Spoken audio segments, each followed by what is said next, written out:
Welcome back to the Australian First Responder Foundation interview series. My name is Wade Murray and I'm the chair of the board of the Australian First Responder Foundation. Today, Marie McLeod will be interviewing Sid Gravel, an internationally recognised expert in peer support. Sid, a former staff sergeant with the Ottawa Police Service, has spent many years developing and understanding the peer support programs and supporting survivors of post-traumatic stress disorder. He himself has spent 33 years as a survivor. During his 13 years of retirement, Sid Gravel has written numerous books, 4 books in fact, his latest being Slay the Toxic Dragon. His expertise and understanding of peer support has provided the Australian First Responder Foundation with guidance and an understanding of the best way forward to support our first responders in our own community. Today, Sid shares his story and his understanding of post-traumatic stress disorder, in particular in regards to leadership in the way of the future of organisations with post-traumatic stress disorder. We hope you enjoy this interview with Marie and Sid, and we hope that you share this interview with as many as you can. The Australian First Responder Foundation is supporting those who support us. So welcome, Sid Gravel. It's such a pleasure to have you with us here today on the Australian First Responder Foundation podcast series. I'm really excited to get to speak to you because I understand that you are now probably seen as one of the world's experts when it comes to peer support and trauma management, and that you've been consulted by police organisations in the US and Canada, where you're from, Australia, the UK, and Northern Ireland. So I wonder if you could share with us some of your background that has led to you being now seen as one of the leading experts in the space in the world, and also that's led to you founding the Robin's Blues Circle, which is the program that you now run and share around the world. So welcome. Right, so my history in terms of being involved in peer support goes back to January of 1988. I was diagnosed with PTSD in October of 1987 as a result of an incident that happened at work that I had a great deal of difficulty understanding, trying to manage.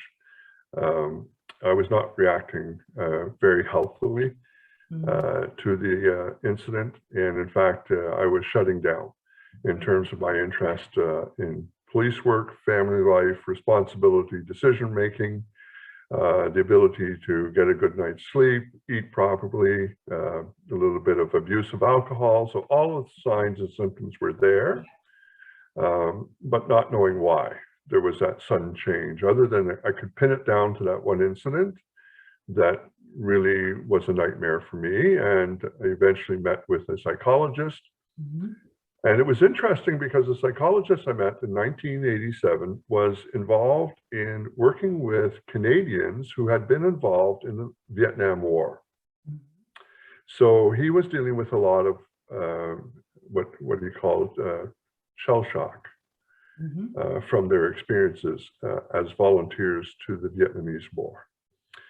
And when I came into his office, and interestingly enough, I didn't go into his office voluntarily.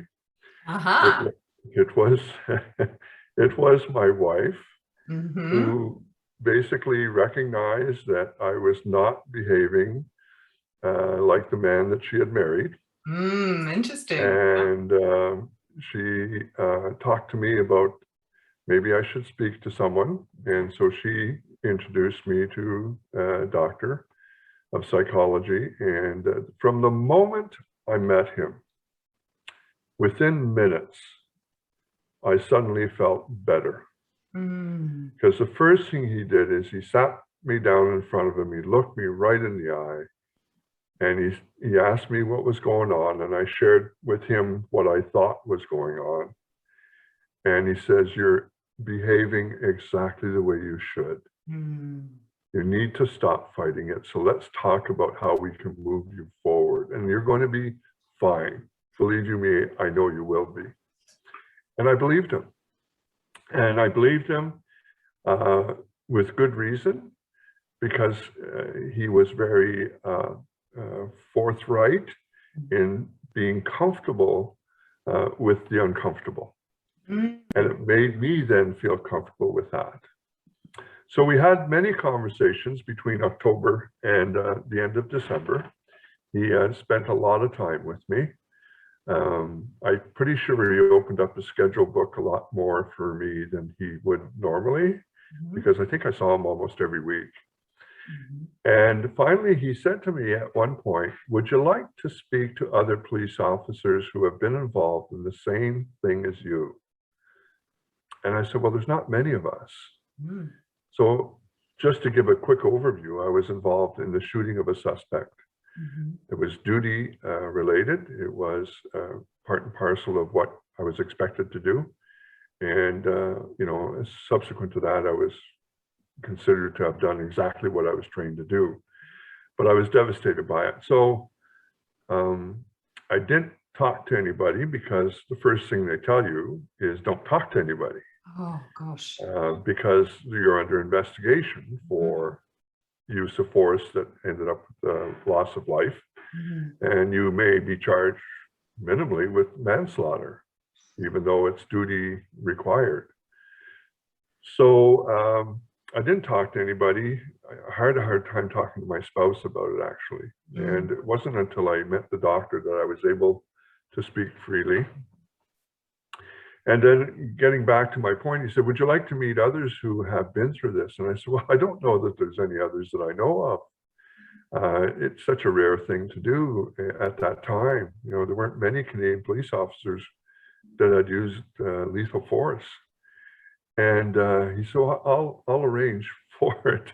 And on January 14th, I think it was, 1988, we met in an apartment that he had available to him. It was an empty apartment with chairs and just set up as a meeting room. And I walked in there, and there were 6 other police officers who I knew. Oh, wow. I knew these guys. But you didn't know that they had the same experience. I didn't know the history of their... I'd only been on the job 6 years, 8 years, sorry. It was 6 to 8, it was the 8th year I was on. So a lot of these guys had survived shootings that had occurred prior to that. I see, wow. And it was really quite overwhelming for me to walk in and look at them and say, you know, you've been involved in something like this? And they said, oh yeah. And they shared their stories with me, which was a bit triggering, actually, you know, but I just needed to be reassured that these people had walked in my shoes. And they had. And our doctor at the time, you know, wanted to just make sure that we were staying healthy and meeting each other. So he stayed at the meeting as we talked and introduced ourselves to each other. And what we started to realize is we were very comfortable with each other. And we were saying things in our conversation that we weren't sharing with anybody else. But we were willing to do it here because it was a Me Too kind of a conversation. That's right, me too, exactly. Yeah. So it was really wonderful to have that very first meeting. And we agreed then that we would meet once a month under the care of the doctor. And at some point after about a year of meetings, the doctor said to us, you guys are doing just fine. Yeah. You don't need me here anymore. And so was this the birth of peer support? It was, yeah, it was, because we were, because of what we found out after.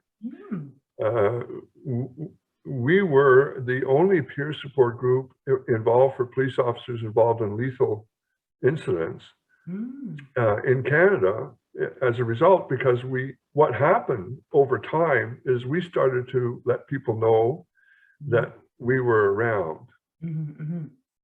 And next thing I knew, and we kept the conversation and the communications of our existence at the street level. We didn't want it to go up any higher than sergeants and constables. And the next thing you know, you're getting a phone call from Durham Regional Police. We've had a shooting. Can you come down and talk to our guys? They're in the hospital. They've been shot as well.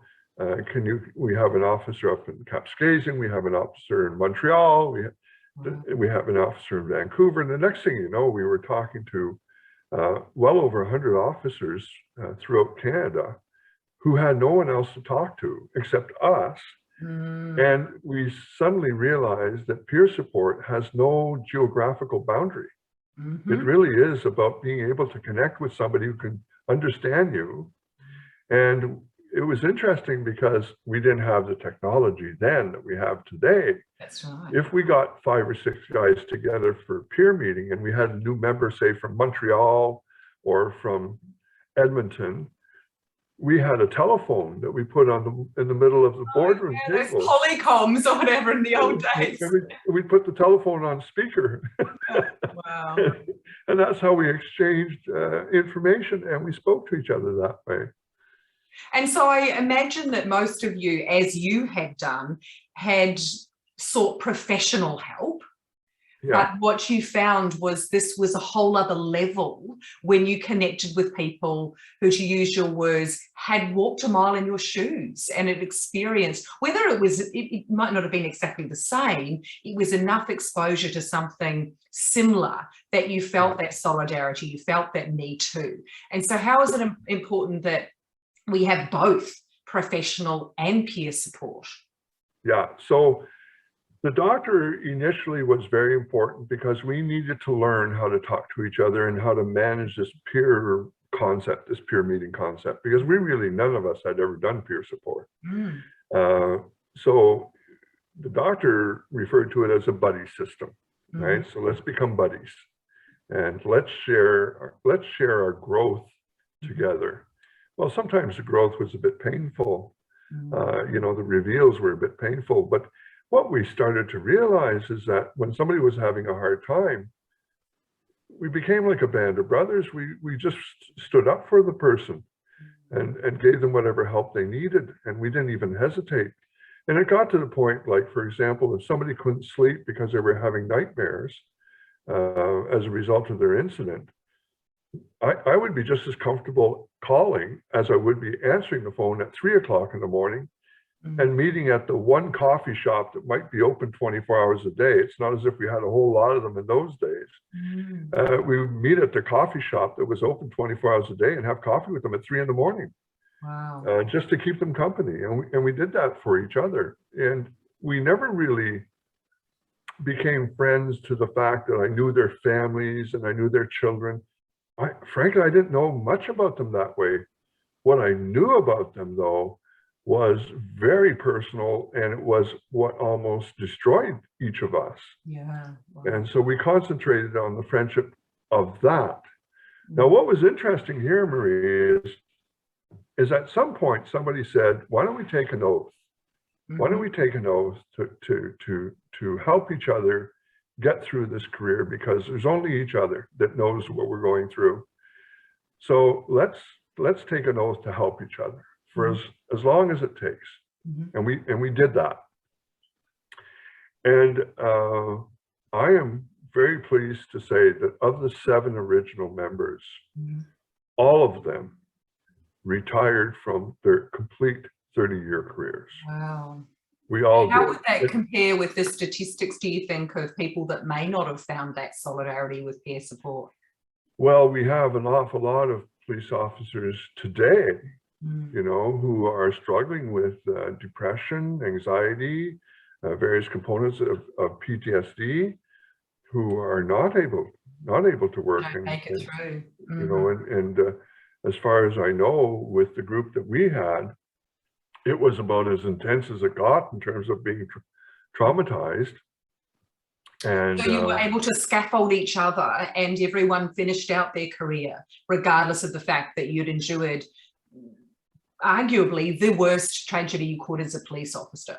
Yeah, because, you know, for example, if you got called in because you knew there was going to be a big demonstration in the city's capital, the capital of Canada, city of Ottawa, there's going to be a big demonstration going up to Parliament Hill.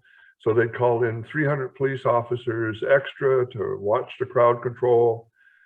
I could go into the gymnasium where there were all these officers there, and all I had to do is eyeball one of my buddies there, and I was okay. Wow. Because I knew that he was there with me, and he felt the same way I did. So can you tell me a little bit about how so in that instance, that happened organically? Obviously, the doctor was someone that was able to kickstart that and provided some support and some guidance, and as you said, helped you to learn to communicate with each other. But from then on, it became, as you said, like brothers. There was a friendship, and it was able to provide something that a professional couldn't at 3 a.m. at the coffee shop. But where is the sort of line then between what you now know and do about peer support that has elements maybe of both friendship and some professional sort of structure to it? Right. So one of the things that we did as we continued to do peer support is we recognize our boundaries. Yes. Yeah. And we recognized that if a member was struggling with something, as they were sharing it with us, if they were struggling with something that an arm around the shoulder would not solve, then we knew we had to bring in our doctor. And he was always there for us at a moment's notice. And then as the group grew, some officers would come in and say, well, I actually go to this other psychologist. Yeah. And we'd say, okay, that's great. So now we're developing a resource list of psychologists. So the partnership between the psychologists and the social therapists that were out there that were trauma informed was growing. And we always recognized the boundaries and the limits. For example, we never talked about what drugs we were under or receiving. That was not for us to discuss. We might talk about the fact that we got a new drug and it's not letting us sleep, or maybe it's making us sleep too much. Some of us gained a lot of weight. Some of us went really skinny. We talked about the effects, but in terms of whether we needed to take it or not, was not something a peer support group would discuss. It was between them and their doctor, and we always respected that. So you see that there's a distinct role and a place for both, having professional support as well as having peer support. Absolutely. And I've had, over the years, I've had psychologists that have told me that if it wasn't for peer support groups identifying the therapists as those that are good and trauma informed in terms of working with police officers, firefighters, paramedics, that they probably wouldn't get as many clients as they would if it wasn't for the fact of peer support pointing out the need for that professional help as well. There is absolute, and I'll give you a good example. I mean, a therapist might be available once a month. Not enough. Exactly. What do you do in between time if you can't sleep, you can't eat, you're losing your temper?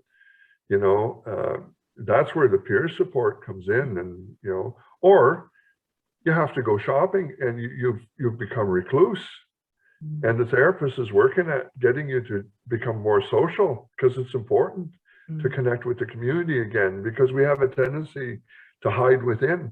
It's so easy to do. And it's very safe when you don't have to talk to anybody or see anybody. But the therapist is working hard at getting you to go shopping. And you have to go, but you don't want to go. So you call up your buddy and say, I'm supposed to go grocery shopping. I can't do it. And guess what I'll say? I'll go with you. Yeah. I'll go with you. I'm not too fussy about it myself, but there's going to be two of us. So that's beautiful. And it seems like that has really worked in terms of having a buddy, having someone there when you need them outside of, hours, and the roles is very distinct. For you now in the work that you do in setting up peer support programs, and you have your own Robin's Blue Circle, which I imagine kind of, came from this. But if you were to give advice now about the way that peer support should run, Right. Could you tell us a little bit about that, and what are some of the rigor that might need to be around it? You spoke about boundaries, Right. but I imagine that there could be some elements of, if it's just a group of friends and there is no rigor to it or guidelines to it, is there an opportunity that it might not be as useful over time? What do you think about that? Well, yeah. So if I were to begin at the beginning in terms of somebody saying, you know, we'd like to have a wellness program within our organization, we'd like peer support to be a part of that wellness program, and we'd like you to come in to help us develop the peer support program. So the first thing, and usually it's somebody in human resources or the executive command that has that conversation with me. And usually the first thing I will say is that they have to understand that peer support has to be for the people, by the people. Yeah. So that's the important thing. For the people, by the people. Exactly. And so what happens is I'll say to them, you know, you probably already have people doing peer support in your organization. They're just not organized. Mm-hmm. And if you were to go around to your organization and just sort of surreptitiously talk to people about, you know, what they know about peer support, I think you'll find that there's quite a few people already doing it. What they don't have is they don't have your support right now. They don't have your support in terms of, you know, making time available for them, giving them the workshops they need, giving them the courses they need in order for them to be very good at it. And so we can help you develop that. And so the best way to select a peer, of course, is by nomination by other peers. And I know they do that in Australia, the Victoria Police already, and I know they do that with a lot of police organizations in Canada.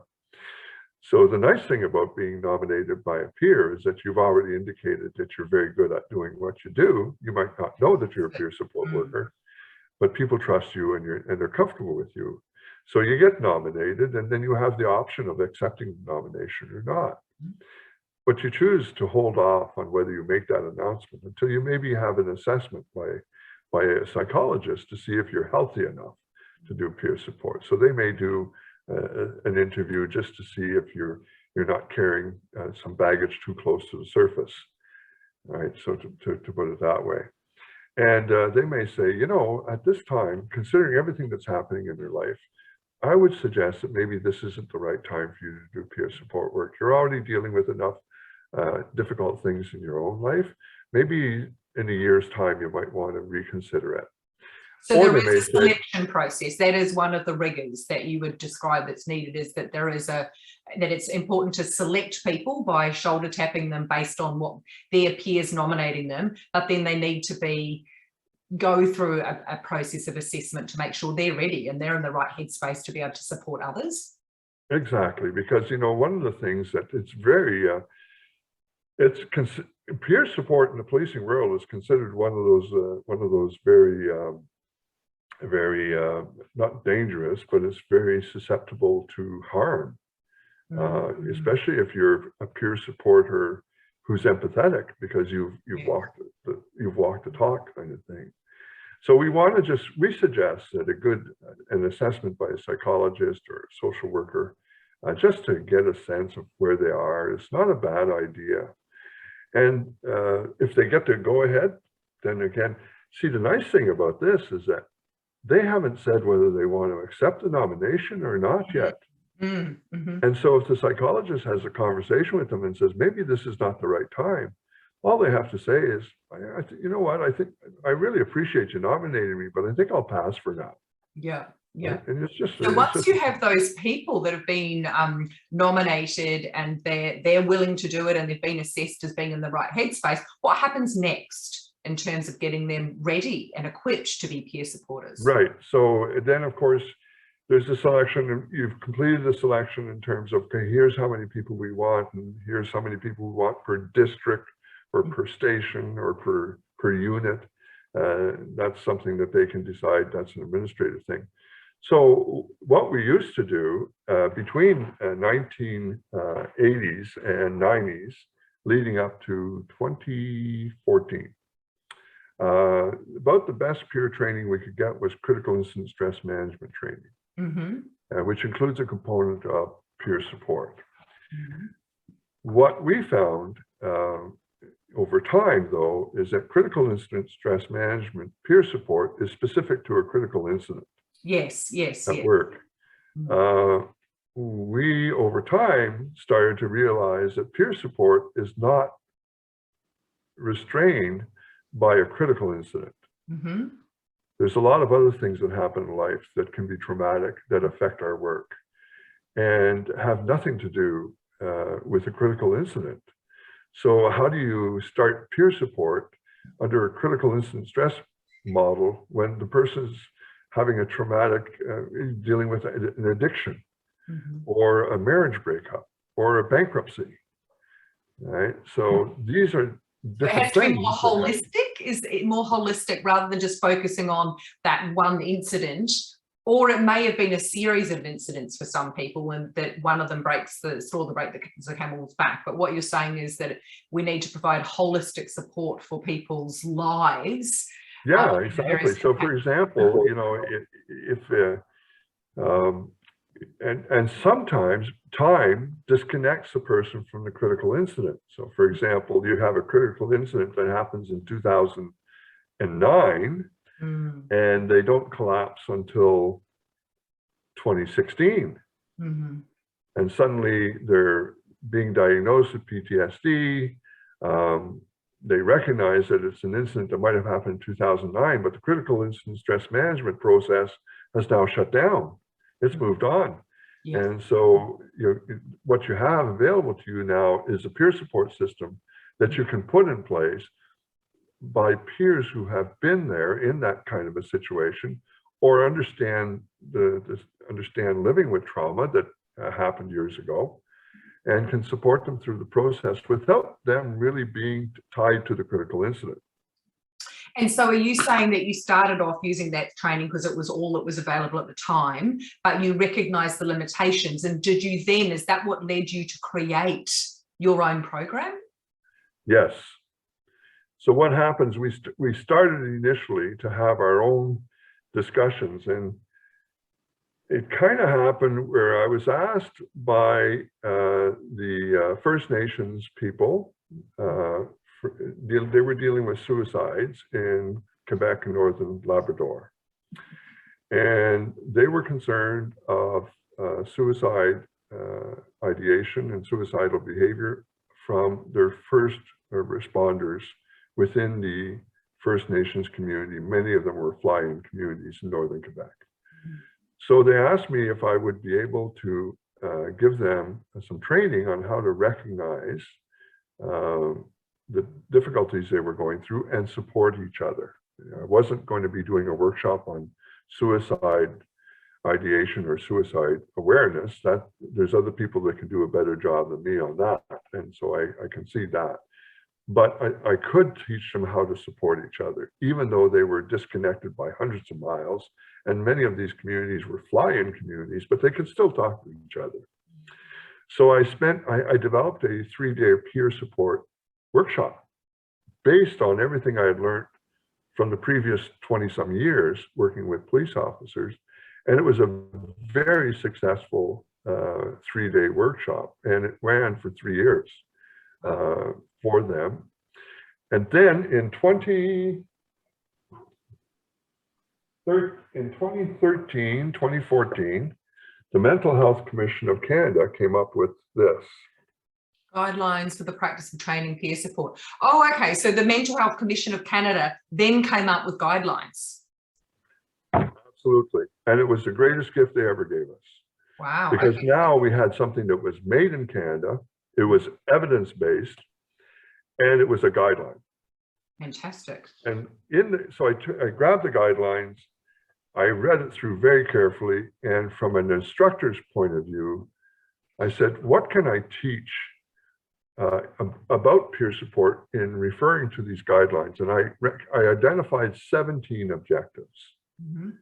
And for me, these 17 objectives became the foundation piece upon which we could do peer support training. So in 2014, Wait to tell us what that is. So it became, you know, the foundation piece on how we did peer support training. I developed a 3-day curriculum identifying the 17 objectives, and in each objective, the point was in the curriculum was to talk about it, right? Here's an objective. What does it mean? How do you do it? How do we maintain it? How do we manage it? Mm-hmm. And then let's go to the next objective. And that was the point of it. And the Mood Disorder Society of Canada found out that I had written this curriculum. And they called me and they said, would you like us to be the carriers of your program? And I said, yeah, because nobody knows who Sid Gravel is. Nobody gives a crap about that, right? I mean, he's a frontline guy. But the Mood Disorder Society of Canada is very well known, very well connected. And they said, you know, we like your curriculum and we'd like to carry it. And we'd like to put you out there and help you to train people. And they said, you know, I said, well, I'll need a partner because if we're going to be going all over Canada, I need a partner. And it turns out that Brad Mackay with the York Region Police was retiring soon. And so I convinced him in his retirement to join me, and he did. And he's been cursing me ever since. I'm sure it's a fantastic duo, you and him together. But what was beautiful, and here was the thing that was so nice, because now we were not only talking about peer support training, but people were wanting to know how to manage wellness and bring peer support within their organizations. So it became a whole management thing. So Brad and I took the stage one time, and we were talking to a whole bunch of administrators of organizations. And Brad's experience in peer support from about 1989 was very formal, supported by the organization, endorsed by the organization, was even got charity status, and worked with 4 other services within the York region. So it became a Quinty service in terms of critical incident, peer support, mental wellness, mental first aid, all of the tools that he needed, he got because the organization believed in him. That was his experience. My experience from 1988 right through to 2013 was to hide under rocks and behind bushes. Yes, yours was very grassroots, wasn't it? Yeah. So I was very professional at developing informal peer support workshops and groups within organizations that weren't receptive. And Brad was an expert at developing peer support in an organization that was supportive. So there was 2 components there. And so what we did is we wrote a book called Walk the Talk. Walk the Talk, First Responder Peer Support, yeah. Yeah, and this book, what we did then in this book is we said, this is not about, this is not a book for people who are suffering from PTSD or anything like that. This is not a reveal book in terms of positive growth and all that kind of stuff. This is for people who want to manage peer support in their organization. Go-to book for those. Right. So, yeah, so people will say, well, how do you staff the team? How do you, you know, how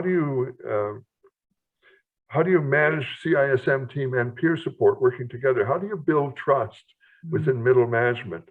What do you do pre-hire stage? How do you prepare pre-hire to develop resilience? How do you do all that? So what we did is we put this book together and we said, this is for managers to read, and managers have been picking up on it.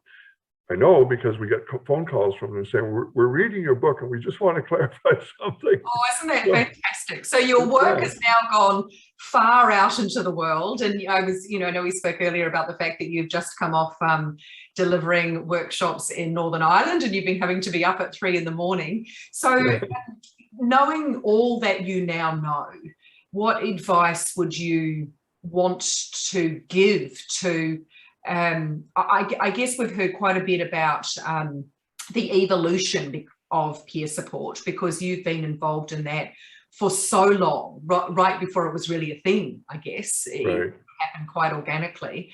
And so if you were thinking not just about those that might be setting up programs, but those people who are first responders and might be still on the front line, you know, what would you want to say to them? I did hear you say in your introduction, and I noticed in your latest book, 56 Seconds, is it 56 Seconds?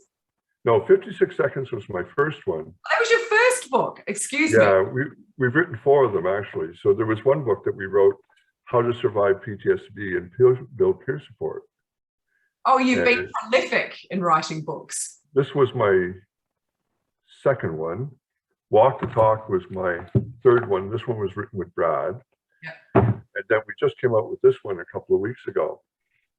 That's Slay the Tonic Dragon. So that's your latest one. So we'll make sure that we include links to each of your books in the resources from today's podcast. Yeah. But I noticed that, you know, you have called out a number of common symptoms that you have personally experienced but also noticed. Do you want to just recap on those for us now for some of our listeners who might be still in first responder roles, and just sort of what those symptoms might be so that they can begin to recognize those for themselves? Yeah, so the symptoms there's a wide range of them.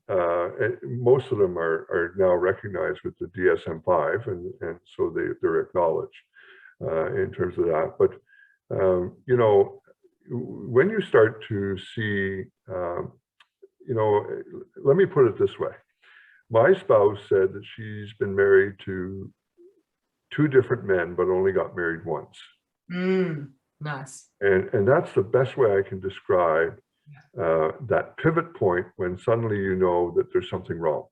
Yeah. And you're not the person that you normally are, whether you're male or female. You're not the person that you normally are.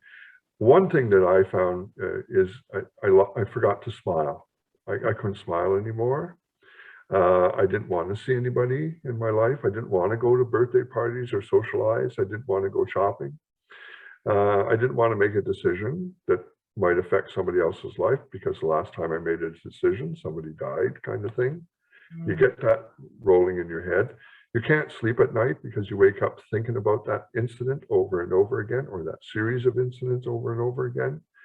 And you keep saying to people, well, I'm fine, I'm okay, I'm just tired tonight. But you know, there's a reason why you're tired. Yeah. You're bothered by it, and you don't want to talk to anybody about it.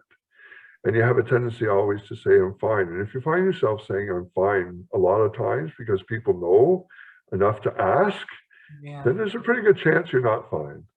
That's a fantastic clue, I think, to notice, you know, because people around you observe these things sometimes before you observe them yourself, don't they? And I think what you're describing is your wife saw that dramatic change, and it might be dramatic or it might happen over a period of time. But at some point, someone's going to say, as your wife did, you need to see someone. You know, this is not you. This is not the person I married. And I can see this gradual decline and these changes in your behavior and your mindset. So when it gets to that point, then it seems that you've described the importance of both seeing a professional, but also having people who do what you do in that peer support kind of role. So here in Australia, we have the Australian First Responder Foundation, and they are offering retreats that provide just that, and their model is based on peer support. So I know that you have provided some input into that retreat model and that you've had some experience in how that works. So could you tell us a little bit about that? Because that is a real opportunity for people here in Australia to jump on and attend those retreats with the foundation. Right. So before I get into that, if you wouldn't mind making a note that we talk about families, because I think that that's an important point that I'd like to make as we move along. But in terms of the retreat, there's a great deal of value to a retreat rather than beyond that of just being a peer one-on-one or with a group of 2 or 3 others. One of the nice things about a retreat, especially if it's a retreat such as allowing a person to delve back into their journey through the trauma to that point when trauma occurred, and then see where they want to go from there, is that you get into some discussions that are not necessarily shared with other people. You'll share it with these people because you're all on the same journey. And that's an opportunity that we don't often get. The nice thing is that as you're sharing your journey, the journey that got you there, there's a revelation of feelings and experiences that you have where you'll hear other people say, I understand that, me too. Mm. And then as you say more, somebody else will say, I understand that, me too. And then as you continue, you'll find out that out of 10 or 12 people that are at the retreat, 5 people are connecting with you with your story. And then as they say their story, you're saying, yeah, I recognize that because I shared that earlier and you're saying the same thing. And then what happens is at the end of the storytelling, people start going up to each other and say, can we talk a little bit more about your story so that I can see how it is? And one of the things that I want to know, now that I know your story, I want to know how you got better. What is it that you're doing that's making you feel better? Because I know trauma, I'm living it. What I need to know is, where did you find your hope? Where did you find feeling better? How did you develop positive growth, if you're developing positive growth at all? Because you use that kind of a language to prepare them for that conversation. And it leads, it's the same as when somebody says, would you want to come to this conference? We're going to listen to 5 people talk about the trauma they went through. I say, no, I have no interest in hearing about somebody else's trauma. I have my own. But if they say to me, would you like to come to a conference? Because these 5 people who have been through traumatic events are going to share how they've grown into positive growth, how they've developed hope, how they've developed their self-care plan, how they're smiling again. Yes, I want to hear them. Absolutely. So it's that post-traumatic growth that we want to know about, and the steps that we've taken. And so it sounds then like the retreat model has a couple of very important components. One being that you have a group process that happens. And one of the things I observe oftentimes in my work as well is that, you can have the best content in the world, and you can deliver it with individuals, but there is a power of being in a group and having that sort of opportunity to listen to other people who you can recognize yourself in, I suppose. And so that seems like one thing, the power of the group, but also time and space.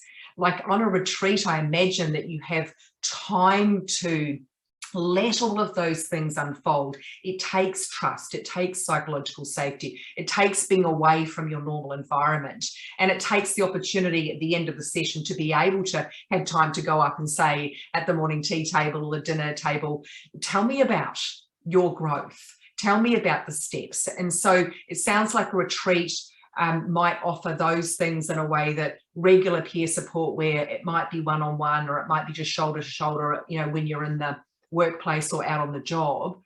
So if someone was, we have with the Australian First Responder Foundation a retreat that's been delayed because of COVID, but I understand that it's rescheduled now for November. And I think I'm correct in saying that there has been donations such that people can sign up for that with no cost if they are first responders. So what would you say? I know that you had some input into that program, so you know what's on offer. What would you say to people who are out there now? And it might be that they are people who are starting out and they don't, do you have to already have some form of mental injury to come into this kind of process? Is that your view? Or is there a preventative, proactive process? Yeah, so one of the first things that a person will notice if they go into a retreat such as what they're doing in Australia is you will find that your presence in the retreat puts you in an environment where all the defensive walls can fall. Yes. Right? As long as I'm at home and as long as I'm at work and as long as I'm in the community, I'm defensive, I'm careful, I'm watching what I say, I'm looking at who's watching me and all that kind of stuff. But when you go into a retreat with people who are of all this like mine and the same experience, all the defensive walls fall. And suddenly now it's, what am I going to hear? And who can I say it to? And how can I say it? The other thing is too, is that you're going to find yourself, if it's the first time you've ever had an opportunity to speak to somebody about what you're really thinking and feeling, because that's the other thing. Ask a police officer what they're feeling and they'll tell you what they're thinking. Yes. You know, so you have to ask them about 5 times before they finally tell you what they're feeling. Yeah. So now you're going to be dealing with people who are going to be willing to share that. Now, the nice thing about being, for the lack of a better word, let's call them a newbie. I'm a brand new reveal. Yes. In terms of, I've just been told that I'm diagnosed with anxiety or depression or PTSD. I never thought it would happen to me, but here I am. Yeah. Well, you're going to meet people. The nice thing is that you're going to meet people who have walked that path before. Yes. And if it's your first reveal, you're going to be revealing to people who are going to say, I remember the first time I told somebody, it was scary. And you say, I'm scared right now. That's okay. Yeah. I remember what it was like to be scared. You know? It creates a lot of safety by being with other people that you know exactly have had that same experience of not only the experience, but the first time they shared. First time they've shared. And then the thing is because it's your first time sharing, you're not quite sure how far into the trauma you need to go. So that's where whoever's managing it needs to say, okay, so this is not about triggering other people. This is about sharing as much as needs to be shared so that people know where you're coming from. So for example, if I were to share the story, I could spend an hour talking about 56 seconds. Mm-hmm. I don't do that. I don't do that to people. What I do is I say I was involved in a very terrible lethal incident in police work where I ended up shooting a suspect and he died. Enough said. I'm just telling you that I paid my ticket and paid my dues. Yeah. Subsequent to that, I reacted very naturally, but it was shocking to me how I reacted. Yeah. Because I didn't know. We didn't know at those times. There was no such thing as resilience courses on preparing for what could happen to you. The only advice I got, in fact, the only advice I got was from my lovely staff sergeant. I love the man dearly. He was such a kind-hearted man, but he was a veteran of the Korean War. And he could see that I was troubled after the incident. And he said, Sid, go home and have a good drink. And he says, and if that doesn't work, have a few more. So I thought to myself, that's the best you got. Wow. So off I went, right? So things have changed a lot since then. Thankfully, we're not just being advised to go home and get a 6-pack of beer or more and drown our sorrows. So now we've got options. Yeah. We've got retreats. Well, it sounds like, you know, your experience has been so vast and so deep, and you've come out the other end and got such wisdom around the role of the peer support. And we were talking about the fact that the retreat model is very powerful because of the fact that it allows people to share with others they know, but it also gives time to build the safety and the trust and the sharing of the growth. Yeah. Just one sort of last question, and I know that you wanted to speak about families, but I'm conscious that we are also interviewing today Dan Bowers, and that he has a program that sort of will probably delve into quite a lot of that, that aspect. So I might just finish on the retreat bit and ask you that as a final question. So one thing, just in terms of the retreat, and in terms of peer support, what's your view about, you know, is it for anyone? Because you have spoken today through your particular lens where people have experienced an incident that has been traumatic, and then they've had fallout of that might last a long time. What if you have not yet had that kind of incident? What if you are somewhat newer on the job and you want to be proactive? What would happen if that person, they're 6 months, a year on the job, they've seen a few things that have made them think, whoa, and they've heard from others the sort of war stories. What would happen if they came along and they began to hear these stories of trauma from others? Is that a good thing or a bad thing? Well, it depends how they hear it, right? And it's because, you know, they've, I remember doing presentations to recruits, and at one point somebody came up to me and they said, "You're scaring the hell out of them." You know, so it was not my intent. It was my intent for them to be aware, right? So, you know, that's when you get into the conversation.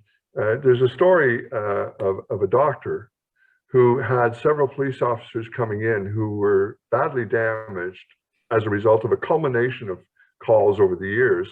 And by the time they made it to the doctor's office, they were very badly damaged. They were very badly hurt. And it was quite a struggle for the doctor to get them to smile again, to feel like, you know, they could have hope again. And then all of a sudden, he had this young fellow show up at the office, and he says, "I'm here just to talk to you about my job." And he's talking about the job. And the doctor says, "I don't hear anything traumatic here." He said, "Tell me why you're here." And he says, "Well, I just got transferred to a section where everybody's falling apart, and I just don't want to get there. So I thought I'd do some preventative therapy." And the doctor was thrilled.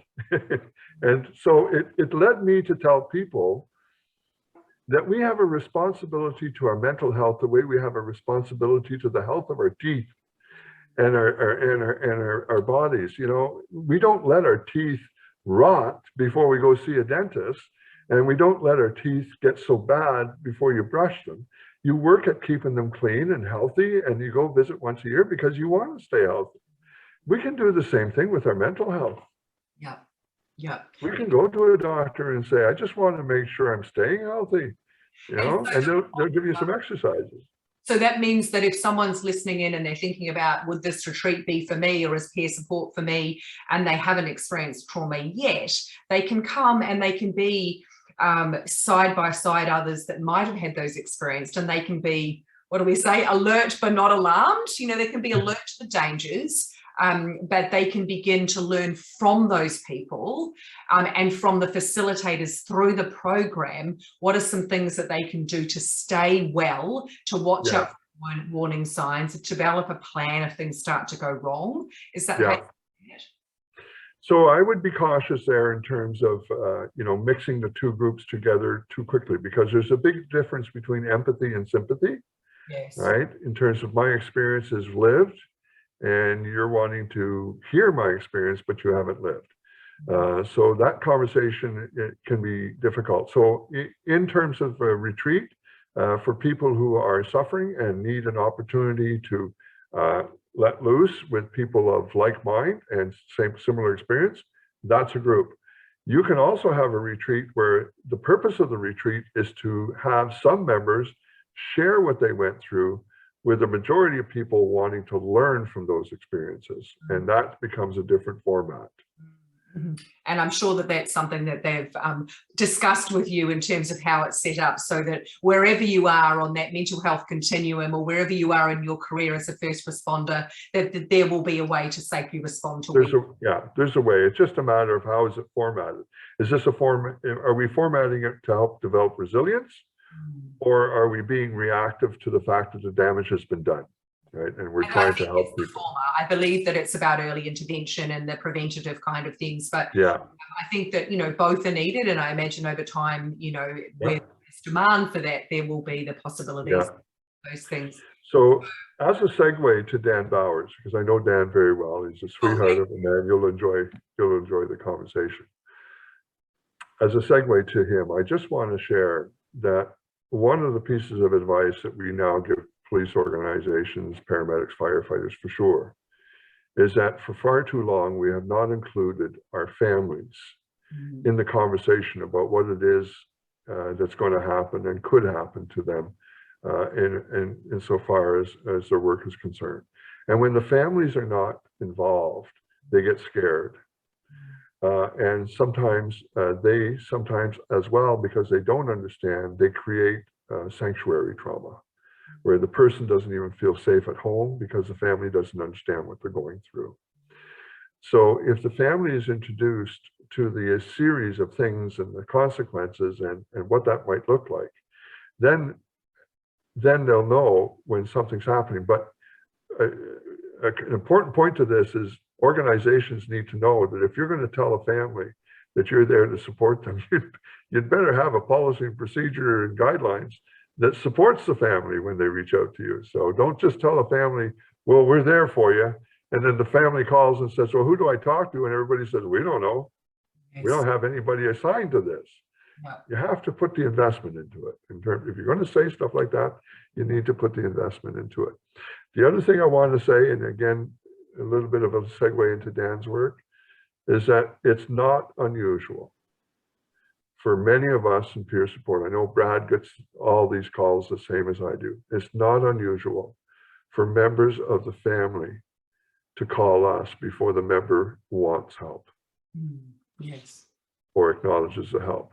And what we've come to realize is that we've had to put together a series of resources. We have resources available to us now that actually work with families in supporting them and trying to survive living with someone who's being traumatized but doesn't want to drink the water. So in a way, that family member becomes the first responder to the first responder. That's right. And that's a really difficult role for them to play. And as you say, if you ask them to play that role, and even if it's just raising the flag, you need to be there when they do that. That's right. I think that's a great advice. Exactly. And for someone who has been married, I think you've been married for 44 years, is that right? 45 this year. 45 this year. So any parting advice that you would give to others that work in such challenging environments at times about keeping a marriage through all of that you experienced, because that is quite an extraordinary feat. Yeah, it was a, you know, I'm not pulling any punches here. For many years, it was a difficult journey. I would never smile. I wouldn't speak to anybody. I was recluse. In fact, unfortunately, there were a large number of years where my spouse raised our two sons and I was an absent father still living in the same house. So I understand that. And I smile a lot now because I've learned to carry that baggage on my back and just accept who I am for what I have experienced. And that's as simple as that. And, you know, I say that's as simple as that, but it sure took a long time getting there, you know, so.